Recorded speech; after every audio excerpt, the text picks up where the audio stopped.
How to fix internet connection problems in Google Chrome on Windows. In this tutorial, I'll show you several steps you can try to fix the issue.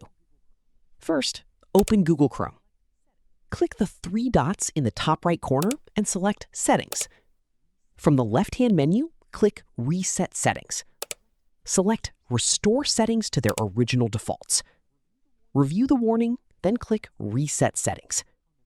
Next, click the Search button on the Windows taskbar and type View Network Connections.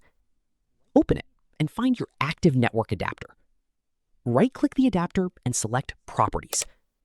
Select Internet Protocol version 4 or TCP/IPv4, then click Properties. Make sure Obtain an IP address automatically is selected. Then select Use the following DNS server addresses. For the preferred DNS server, enter 8.8.8.8. For the alternate DNS server, enter 8.8.4.4. Click OK, then close the remaining windows.